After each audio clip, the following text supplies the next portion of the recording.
Yang ke-10, kurang keterbukaan masalah keuangan. Ini juga menjadi sumber masalah. Kadang-kadang suami tidak memberikan, ya, tidak menyampaikan seberapa berkat gaji yang dia terima tiap bulan. Ya, ini masalah. Masalahnya apa? Istri kesulitan dalam mengelola uang untuk kebutuhan rumah tangga.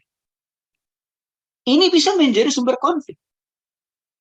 Ya. Sebaliknya, kadang-kadang istri sudah dapat gaji suami total 100% diserahkan kepada dia, tapi tidak pernah juga dilaporkan kepada suami. Berapa pengelolaan uang yang dia pakai setiap bulan itu untuk kebutuhan tiap-tiap hari.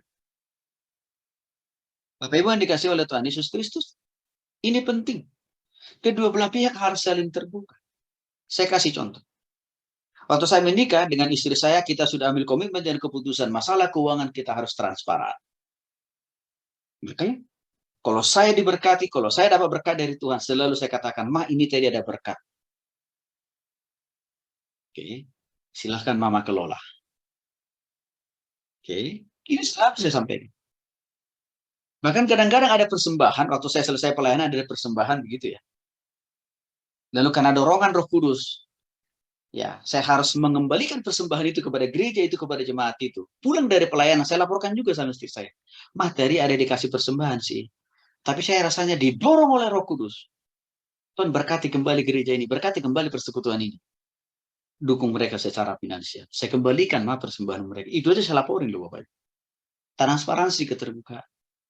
Hal yang sama istri saya juga. Selalu memberikan laporan kepada saya. Pak, belanja kita minggu ini, bulan ini, hari ini segini loh ya. Oke. Bagus. Ini penting. Dan kadang-kadang ada pertanyaan, Pak Tony baiknya yang memegang kendali keuangan itu yang memegang kendali ya. Siapa? Ya tergantung komunikasi aja. Tapi kalau saya punya saran begini, lebih baik istri. Tetapi pengawasan melekat harus dilakukan oleh suami. Jadi artinya apa? Boleh gaji itu diserahkan kepada istri. Tapi si istri harus diawasi bagaimana dia mengelola, mempergunakan uang yang telah diberikan suami itu dengan benar dan tepat. Nah, saya jadi teringat. Ya, ada orang yang saya kenal Bapak Ibu. Kelihatannya ini suami takut istri. Gajinya diserahkan semuanya sama istrinya. Nah, parahnya istrinya. Iya, kasihan. Suaminya, kenapa?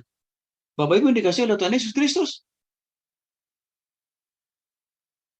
Untuk uang bensin saja bagi suaminya. Hanya dikasih 10.000 Bapak Ibu. Udah plus untuk makan siang gitu. Bayang itu. Ini istri-istri kurang asam nih. Sehingga beberapa kali suaminya ini ban motornya kempes di jalan Bapak Ibu. Dia linglung dan bingung. Karena kenapa gak ada uang untuk nambal.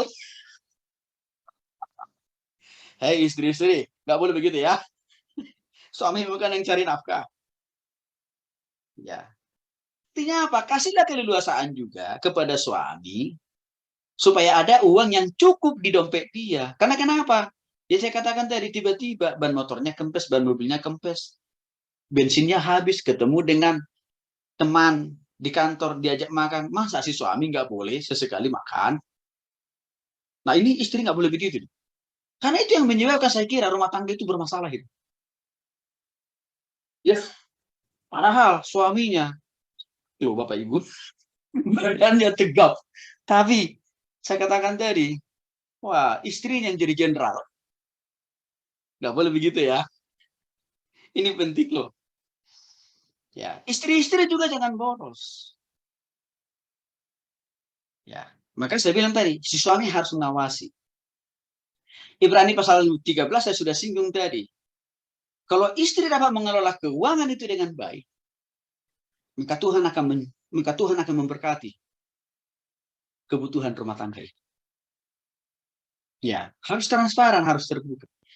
Kalau ada misalkan pinjaman atau cicilan, ya, istri harus komunikasi dengan suami. Kasus pinjol yang hari-hari ini lagi ngetren, yang menyebabkan ada yang sampai bunuh diri kan Bapak Ibu. Dan kasus itu terjadi karena rupanya suaminya nggak tahu istrinya minjam ke tempat lain dengan bunga yang tinggi, nggak dikasih tahu. Hanya apa yang terjadi? Berlipat ganda bunganya. Akhirnya apa? Nggak berani menyampaikan kepada suami. Tiba-tiba saja gantung diri. Karena tidak terbuka sama suaminya. Hal yang sama juga ini dilakukan oleh suami juga kadang-kadang. Dia pinjam diam-diam ke pinjol, tapi tidak dikasih tahu ke istri. Akhirnya bunganya membengkak. Ujungnya apa yang terjadi? Tidak sanggup bayar. Maka ada juga suami-suami yang akhirnya bunuh diri. Keterbukaan itu dipentingkan, dibutuhkan. Bapak Ibu diingatkan juga di dalam kitab Kejadian. Setelah kita menjadi satu suami dan istri, rumah tangga. Artinya apa? Tidak lagi ada istilah uang gue, uang lo. Nggak ada itu. Uang kita. Tidak lagi istilah gaji gue, gaji lo. Bukan. Gaji kita. Tidak lagi ada istilah rumah gue, rumah lo. Enggak. Rumah kita. Ini harus pahami. Karena kalau tidak ada keterbukaan itu, rumah tangga itu hanya tinggal nunggu waktunya. Kan hancur. Kalau misalkan sebelum menikah, si suami, si laki-laki atau si perempuan ada cicilan sebelum menikah. Nah, hendaknya itu dibicarakan di awal. Bagaimana nanti menutupi, membiayai cicilan bulanan itu. Ya, artinya apa? Si suami harus tahu bahwa si istri ini ada cicilan kendaraan mungkin dulu kan gitu. Ada cicilan rumah kan. Komunikasikanlah itu dengan suami. Dan ambil keputusan dan kesepakatan untuk mengalokasikan. Ya, dari berkat dari gaji yang diterima dari kedua belah pihak untuk menutupi cicilan. Jangan lagi ada istilah itu hutang lo, itu cicilan lo, nggak boleh begitu loh ya. Pahami ayat firman Tuhan. Satu tubuh. Karena itu masalah saya kira hari-hari ini. Jadi pengelolaan uang itu harus tegak lurus. Harus satu pintu, suami ngawasin. Maka istri tidak boleh boros loh ya. Masalah yang lain juga menjadi pemicu konflik dalam rumah tangga, itu masalah hubungan intim. Apa ini? Seringkali juga suami istri tidak mau terbuka membicarakan, menyampaikan kepada istrinya, kepada suaminya. Kapan waktunya dia ingin melakukan hubungan seks suami dan istri. Apa salahnya, apa dosanya kita sampaikan? Keinginan kita itu kepada istri. Istri sendiri, kan suami sendiri, kenapa harus malu? Karena Alkitab juga berkata, lagi-lagi prinsip orang yang sudah dia, kalau sudah menjadi satu tubuh kan, artinya apa? Tubuh suami dari ujung rambut sampai ujung kaki bukan lagi milik dia sendiri, tapi juga milik istrinya. Tubuh su istri dari ujung rambut sampai ujung kaki tidak lagi milikmu sendiri, tapi milik suamimu. Maka jangan sungkan istri atau suami berbicara menyampaikan kepada suaminya. Kalau ada keinginan untuk melakukan hubungan intim atau hubungan seks suami istri kan nggak salah. Jangan sampai saya menemukan nih, Bapak Ibu, dalam kasus-kasus rumah tangga. Suaminya ingin melakukan hubungan seks dengan istrinya sendiri. Istri saya selalu ini ya. Lalu istrinya bentak, mari lo. Coba itu. Apa yang terjadi? Suaminya itu marah. Akhirnya apa? Tidak mau lagi tidur sama-sama satu kamar dengan istrinya. Masalah kan? Coba. Hati-hati loh. Kalau istri selalu lakukan yang seperti itu, berarti engkau loh yang menjerumuskan, engkau loh yang mendorong suamimu untuk berzina, untuk selingkuh kan? Karena engkau tidak melakukan tanggung jawabmu sebagai istri. Hal yang sama juga. Ada istri, ya, ingin melakukan hubungan suami istri, ya, dengan suami sahnya nih, yang sah lo ya, Bapak Ibu. Apa kata suaminya? Ini jelek. Coba tuh. Kok kenapa dulu waktu pacaran? Tidak muncul kata-kata jelek, tapi yang muncul kata-kata, engkaulah biji mataku, engkaulah pujaan hatiku, bahkan mungkin agak lebay, engkaulah tali sepatuku. Norak kan waktu pacaran kayak gitu tuh. Tapi kenapa setelah menikah? Kok jadi ingkar janji? Ini nggak boleh terjadi loh Bapak, karena ini bisa menjadi sumber konflik. Ngeri. Kalau saya melihat kehidupan rumah tangga Kristiani hari ini, yang sudah 20, 30, 50 tahun menikah, rupanya di dalam rumah tangga itu konfliknya amat dan begitu tinggi. Bayangin saudaraku.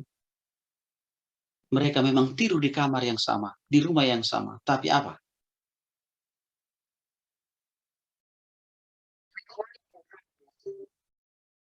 Nah, sekali lagi Bapak Ibu yang dikasih oleh Tuhan Yesus Kristus. Ya, masih satu rumah, masih satu kamar tidurnya. Tetapi apa yang terjadi Bapak Ibu? Ya, suami istri ini sudah begitu dingin hubungan suami istri ini, baik secara seksual. Si istrinya makin bertambah jijik satu kamar dengan suaminya. Si istrinya ya. Si suaminya juga makin bertambah jijik melihat istrinya. Itu terjadi. Ya, komunikasikanlah. Kalau misalkan ada yang kurang dari suami, kasih tahu. Ya, jangan didiamkan, jangan dibiarkan. Karena cepat atau lambat itu nanti akan membuat si suami atau istri apa selingkuh. Jadi Bapak Ibu yang dikasih oleh Tuhan Yesus Kristus, diskusikan, bicarakan.